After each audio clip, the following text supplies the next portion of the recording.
ప్రజాస్వామ్యానికి చీకటి రోజు ఎప్పటికీ మర్చిపోలేము, ఎప్పటికీ క్షమించం ఎండల లక్ష్మీనారాయణ అన్నారు. జూన్ 25, 1975 ప్రజాస్వామ్యానికి చీకటి రోజు. భారతదేశంలో ఎమర్జెన్సీ ఈ రోజుకి 50 సంవత్సరాలు పూర్తి చేసుకున్న సందర్భంగా జూన్ 25, 1975 ప్రజాస్వామ్యానికి చీకటి రోజు పేరిట బీజేపీ జిల్లా కార్యాలయంలో మీడియా సమావేశం నిర్వహించి సెమినార్ కార్యక్రమం నిర్వహించడం జరిగింది. అనంతరం మున్సిపల్ కార్యాలయం వద్ద గల రాజ్యాంగ నిర్మాత డాక్టర్ బిఆర్ అంబేద్కర్ విగ్రహం ముందు నల్ల రిబ్బన్లతో నిరసన చేపట్టడం జరిగింది. ఈ ముఖ్య కార్యక్రమానికి ముఖ్య అతిథిగా హాజరైన బీజేపీ తెలంగాణ రాష్ట్ర ఉపాధ్యక్షులు ఎండల లక్ష్మీనారాయణ మాట్లాడుతూ ఎమర్జెన్సీకి వ్యతిరేకంగా పోరాడిన వీరులను, ఉద్యమకారులను స్మరించుకున్నారు. 1977 మార్చి 21 వరకు ఇందిరాగాంధీ రాజకీయ ప్రత్యర్థులను జైలుపాలు చేసి పత్రికలను సెన్సార్ చేశారన్నారు. వాస్తవాలను చెప్పేందుకు ప్రయత్నించిన పత్రికలపై తీవ్ర నిర్బంధం విధించారని, ప్రశ్నించే మేధావులు, పాత్రికేయులు గొంతు నొక్కారని, ఎన్నో సంస్థలను రద్దు చేశారని విమర్శించారు. భారత రాజ్యాంగ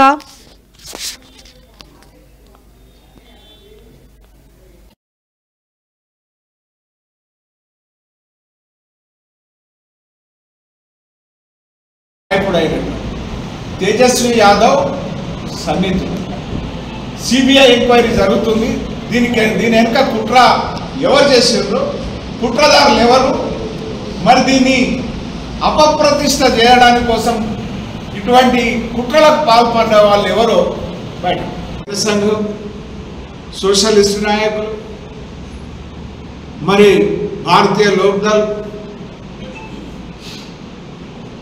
కాంగ్రెస్, సంస్థాగత కాంగ్రెస్ సంబంధించిన నాయకులు అనేక మంది కాదు, 1,40,000 మందిని జైళ్లలో కొక్కింది. తిహార్ జైల్లో జైలు కెపాసిటీ 12. రాజ్యాంగం మారుస్తుంది భారతీయ జనతా పార్టీ, 400 సీట్లు అందుకే కావాలి.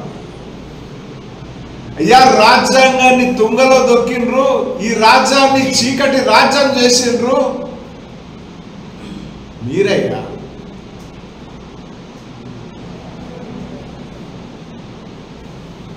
ఈ దేశంలో ఆర్టికల్ 356 కింద రాష్ట్రపతి పరిపాలన 106 సార్లు పెడితే 90 సార్లు కాంగ్రెస్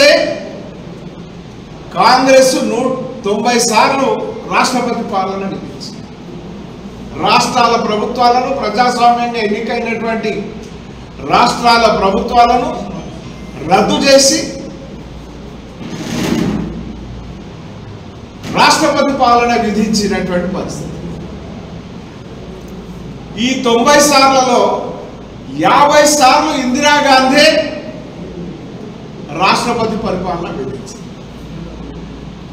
దాన్ని అడిగేయడానికి అధికారం లేదు.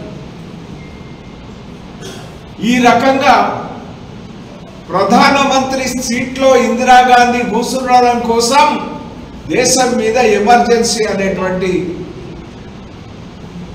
ఆర్టికల్ 352 ప్రకారం ఆంతరంగిక భద్రత అనేటువంటి అంశం సాకుగా చూపించి, లేనటువంటి అంశాన్ని చూపించి ఎమర్జెన్సీ రుద్దింది.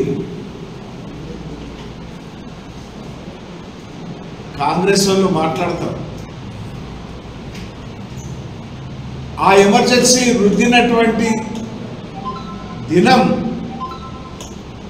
ఈరోజు జూన్ 25 తేదీన 1975లో ఈ దేశం ఎమర్జెన్సీ అనేటువంటి చీకటి రాజ్యాన్ని రుచి చూసింది.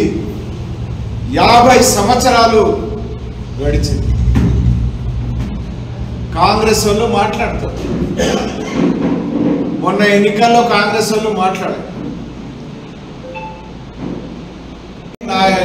నాయకుడైన తేజస్వి యాదవ్ సన్నిహితుడు. సిబిఐ ఎంక్వైరీ జరుగుతుంది. దీని వెనుక కుట్ర ఎవరు చేసిండ్రు, కుట్రదారులు ఎవరు, మరి దీన్ని అపప్రతిష్ట చేయడానికి కోసం ఇటువంటి కుట్రలకు పాల్పడ్డ వాళ్ళు ఎవరో బయట సంఘం.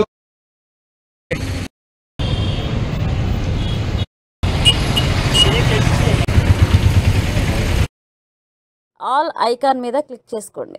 దీని ద్వారా నేను పెట్టే ప్రతి న్యూస్ మీకు నోటిఫికేషన్లో తెలియజేస్తుంది మన యూట్యూబ్ ద్వారా.